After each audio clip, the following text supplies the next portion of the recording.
How's it going on, guys? So in this video we'll discuss about this problem, unique paths. A robot is located at the top left corner of a n cross n grid marked start in the diagram below. The robot can only move either down or right at any point in time. The robot is trying to reach the bottom right corner of the grid marked finished in the diagram below. How many possible unique paths are there? Now for a 7 cross 3 grid we have 7 columns and 3 rows. So now let us try to analyze this problem with the help of an example.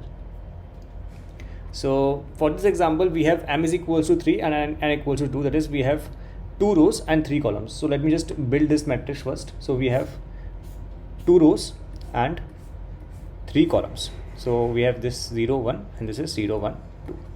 So this is the starting point and this is the final point or the finish.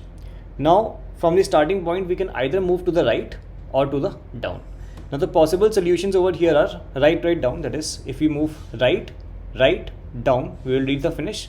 The second is right down right. So right down right, so again we reach the finish. And the third is down right, that is down right. So in this case we are able to find that these are the 3 possible ways. So the output is 3 for this example. So let me try to explain you this question with the help of a bigger example. So let me just clear this thing first and let me draw a bigger matrix. So okay,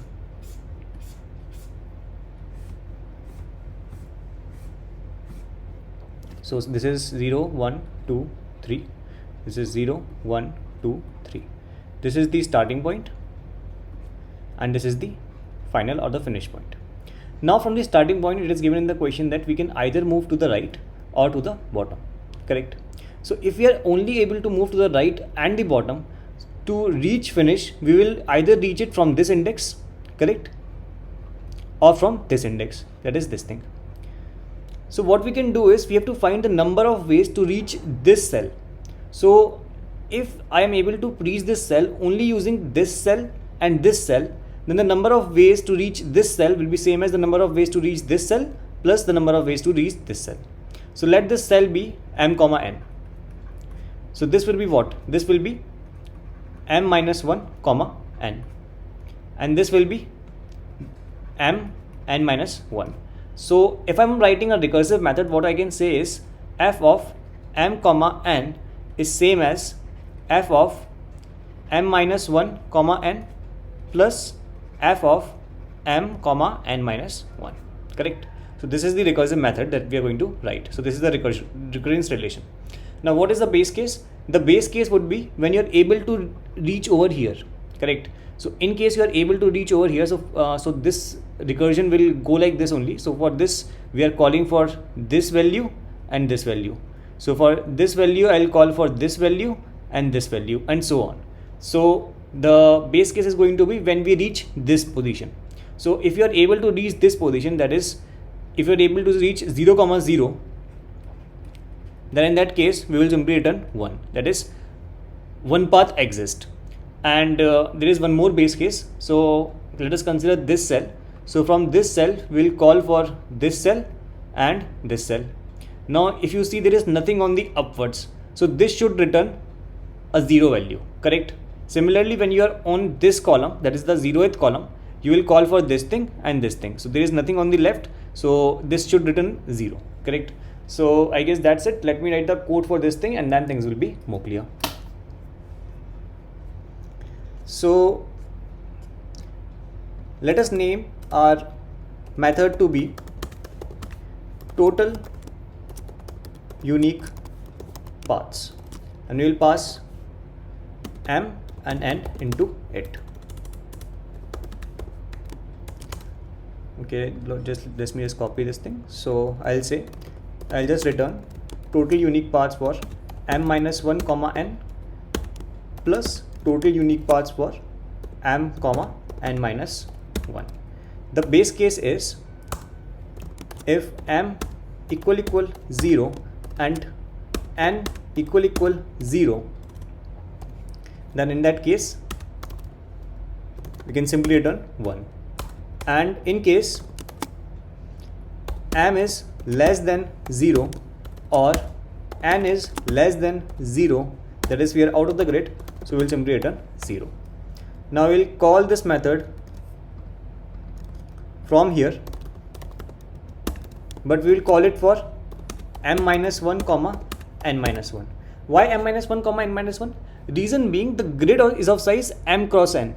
So the right bottommost cell is going to have indices m minus 1 comma n minus 1. Correct? So that's why m minus 1 comma n minus 1.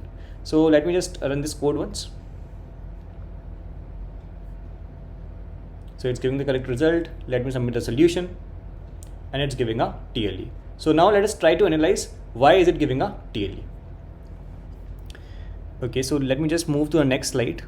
Okay, so the recurrence relation that we just discussed about is f of m comma n is equals to f of m minus 1 comma n plus f of m comma n minus 1. So if I draw the recursion tree, so it would be something like, for m comma n, I'll be calling 2 times recursion, that is f of m minus 1 comma n and f of m comma n minus 1.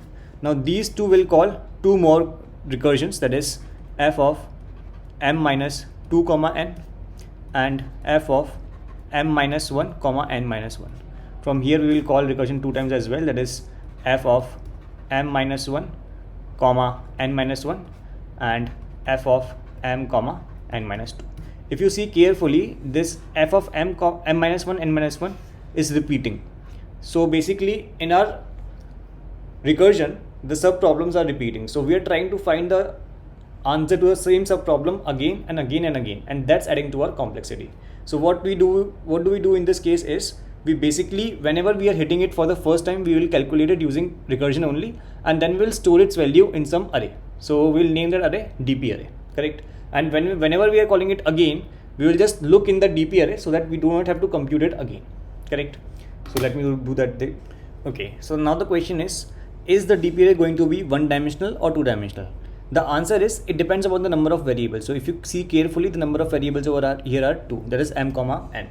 So it will be a 2-dimensional array. So let us name the array DP array. So this will be new int, and the size is going to be m plus 1 cross n plus 1. Why m plus 1 cross n plus 1? Because we have to handle m comma n as well.